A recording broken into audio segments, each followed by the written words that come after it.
Starting with the name of Allah Almighty, who is the master of the day of judgment, and a bundle of Durud Salam on beloved Prophet Muhammad sallallahu alaihi wasallam. Dear students, exercise 3.3 question number 6 और इसका A part, write the system of linear equations in matrix form. Students, ये linear equations हमें given है, हमने इसको matrix form में लिखना है. जो क्वेश्चन नंबर 5 था, 5 में तो स्टूडेंट्स ये मैट्रिक्स गिवन थे, हमने इनको इक्वेशन में लिखना था लीनियर इक्वेशन में, यानी कि इस क्वेश्चन को इस फॉर्म में लेकर आना था और इस क्वेश्चन को इस फॉर्म में लेकर जाना है. तो स्टूडेंट्स चलिए हम इसको सॉल्व करते हैं.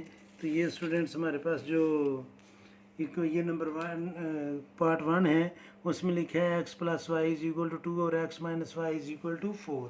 तो सबसे पहले तो स्टूडेंट्स हमने लीनियर इक्वेशन को x और y की फॉर्म में लिखना है. पहले नंबर पर x और दूसरे पर y आना चाहिए.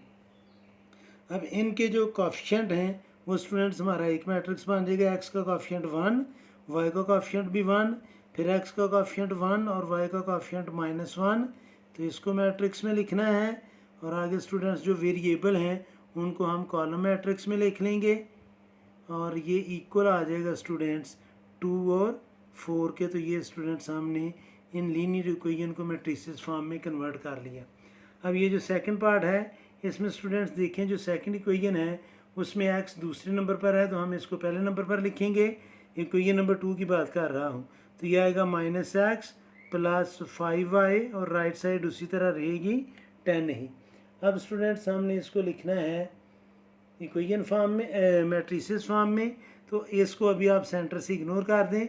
इक्वेशन नंबर 1 के कोएफिशिएंट लिखेंगे तो वो आएगा 2, 1. इक्वेशन नंबर 2 के कोएफिशिएंट है -1 और 5 और ये एक मैट्रिक्स बन जाएगा. अमूमन हम इस मैट्रिक्स को ये कहते हैं. और आगे जो वेरिएबल हैं x और y की फॉर्म में उनको हम कॉलम मैट्रिक्स में लिख लेंगे. और जो इक्वल के बाद स्टूडेंट्स नंबर आ रहे हैं उनको हम एक मैट्रिक्स में लिख लेंगे. तो ये स्टूडेंट्स हमने नंबर 2 को भी मैट्रिसेस फॉर्म में कन्वर्ट कर लिया है. अब स्टूडेंट्स हम सॉल्व करेंगे नंबर 3. और नंबर 3 में जो इक्वेशंस गिवन है वो है स्टूडेंट्स y = 3 और x = 4. y = 3 और x = 4. तो इसको स्टूडेंट्स हम लिखेंगे पहले प्रॉपर लीनियर इक्वेशन में. तो इसको हम लिख लेंगे स्टूडेंट्स पहले को 0x + y = 3 और इसको हम लिखेंगे x + 0y = 4 ताकि हम अपने मैट्रिक्स को लिख सकें मैट्रिसेस फॉर्म में.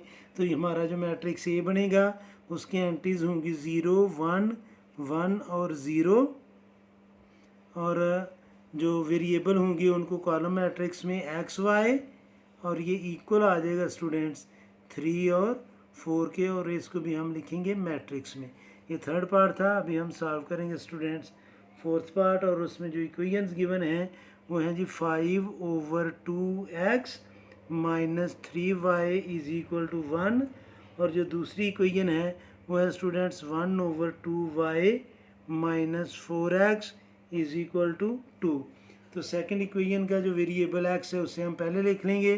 तो ये आ जाएगा -4x + 1/2y = 2. एक तरीका तो ये है कि हम इनके कोएफिशिएंट एज इट इज़ लिख लें. दूसरा ये है स्टूडेंट्स कि हम इक्वेशन नंबर 1 के तीनों टर्म्स को 2 से मल्टीप्लाई कर रहे हैं ताकि डिनोमिनेटर ख़त्म हो सके. और उस तरह भी कर सकते हैं और इस तरह भी कर सकते हैं. अब इक्वेशन नंबर 1 के कोएफिशिएंट हम लिखेंगे तो वो आएगा स्टूडेंट्स 5/2 - 3. और इक्वेशन नंबर 2 जो x और y की फॉर्म में है अब उसके कोएफिशिएंट लिखेंगे -4 और प्लस लिखने की ज़रूरत नहीं होती. तो वो हम 1/2 एज इट इज़ लिख लेंगे. और सेकंड का मैट्रिक्स हमारा बनेगा कॉलम मैट्रिक्स. वेरिएबल आएंगे उसमें x, y और ये इक्वल के बाद स्टूडेंट्स जो नंबर्स आ रहे हैं वो आ रहे हैं 1 और 2. ये इसका 1 और इसका 2. तो इसको स्टूडेंट्स हम इक्वल के बाद मैट्रिक्स में लिखेंगे. और इस मैट्रिक्स को अमूमन हम कहते हैं B. अगर हम इसको नेम दें तो ये मैट्रिक्स है A, ये मैट्रिक्स का X और इस मैट्रिक्स का नेम हम देते हैं B. क्योंकि हमने आगे इसको सॉल्व करना है तो उस वक्त हमें इनको नाम देने पड़ेंगे. ये था स्टूडेंट्स इसका ए पार्ट. अभी हम सॉल्व करेंगे इसका बी पार्ट. और बी पार्ट में जो स्टेटमेंट गिवन है वो है students if the matrix of coefficient of 5x - 4y 5x - 4y = 30 और दूसरी इक्वेशन है स्टूडेंट्स 10x माइनस के वाई इज इक्वल टू 60। तो उसने कहा है कि इसका जो कोफिशिएंट का मैट्रिक्स है वो सिंगुलर है, यानी कि सपोज के इसका जब हम मैट्रिसेस फॉर्म में लिखेंगे तो ये आएगा 5 माइनस 4 10 और माइनस के, और आगे सेकंड कॉलम इसका बनेगा एक्स वाई, और थर्ड मैट्रिक्स बनेगा 30 और 60। और कोफिशिएंट का जो मैट्रिक्स है उसको हम नेम देते हैं ए का, और इसको हम नेम देते हैं एक्स का, और इसको हम नेम देते हैं बी का। और उसने कहा है कि ये जो कोफिशिएंट का मैट्रिक्स बनेगा उसका वो सिंगुलर है, यानी कि ये डिटर्मिनेंट जो है वो इक्वल है 0 के, और हमने के की वैल्यू फाइंड करनी है। तो स्टूडेंट्स जब हम डिटर्मिनेंट ऑफ ए फाइंड करेंगे तो ये डिटर्मिनेंट जो है वो इक्वल होता है स्टूडेंट्स फर्स्ट और फोर्थ को मल्टीप्लाई करते हैं तो ये आएगा 5 मल्टीप्लाई बाय माइनस के, माइनस सेकेंड और थर्ड को मल्टीप्लाई करते हैं तो ये आ जाएगा -4 इंटू 10। और चूँकि ये सिंगुलर मैट्रिक्स है, ये डिटर्मिनेंट 0 है, तो इधर हम लगाएंगे 0।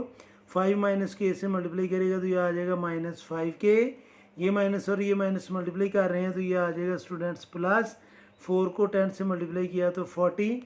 5 के राइट साइड पर माइनस है, लेफ्ट साइड पर आकर ये होगा प्लस, तो 5 के इज इक्वल टू 40, और के की वैल्यू आ जाएगी 40/5, क्योंकि 5 इधर मल्टीप्लाई कर रहा है, राइट साइड पर जाकर डिवाइड करेगा तो के की वैल्यू आ जाएगी स्टूडेंट्स 8, और ये हमने फाइंड करनी थी बी पार्ट में। उम्मीद है कि आपको इस क्वेश्चन की समझ आ गई होगी। फिर भी अगर कोई कन्फ्यूजन हुई तो आप कमेंट बॉक्स में ज़रूर कमेंट्स कीजिएगा, कोशिश करूँगा कि जल्द से जल्द आपको रिप्लाई करूँ। और आखिर में हमेशा की तरह अल्लाह से दुआ करूँगा कि आप सब हमेशा खुश रहें और ज़िंदगी के हर मैदान में कामयाब हों। आमीन। अल्लाह हाफिज़।